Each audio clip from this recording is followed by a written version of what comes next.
Brian, as you just mentioned, you're seeing a whole mix of different lengths of stays. And, that longer term stay, 28 days or more, I know has been increasing.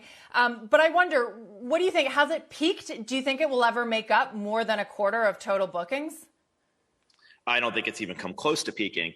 And why is this? Well, let's start with number one. This was actually our fastest growing segment even before the pandemic, monthly stays.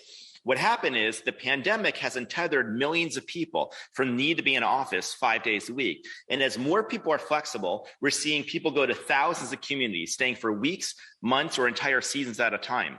So in Q4, we saw 22% of our nights booked were for monthly stays. That's largely quite well ahead of what it was before the pandemic. I do think this is going to, over the long run, rise. It might go up or down quarter to quarter, but as people get more flexible, fewer people are going to be in permanent residences. Now, families probably can't do this, but we do think families are going to go away more and more for the summer as they are more flexible. So we're seeing every length of stay increase. The only other thing, Deirdre, I'd just say is nearly half our nights booked are now for stays of a week or longer. And this is totally outside of what the classical use case of travel.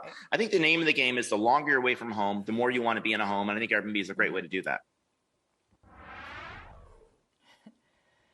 So what kind of opportunity does that open up for Airbnb? I know that we've talked about this in the past and you've polled, your followers on Twitter to give you some suggestions. Yeah. Specifically though, Brian, what's your appetite these days for M&A now that you guys are becoming a more profitable company? You're leaving sort of the pandemic behind you. Are you guys actively looking at companies, especially in the given market environment where we have seen, some appealing high growth software names get beaten down? I mean, we're always open to M&A. We've done some very important acquisitions in our history, including Luxury Retreats. It's the cornerstone of our luxury offering, and then Hotel Tonight, which is one of the best hotel booking apps in the world.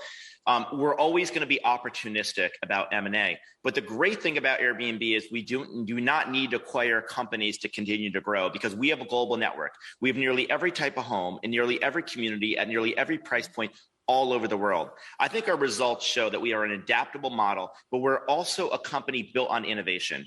We are a design-driven company through and through. We made 150 upgrades last year, and we have some huge new innovations. So to me, M&A is opportunistic, but it's not a necessity to continue growing. But if we see great companies in a good economy or a bad economy, we won't hesitate.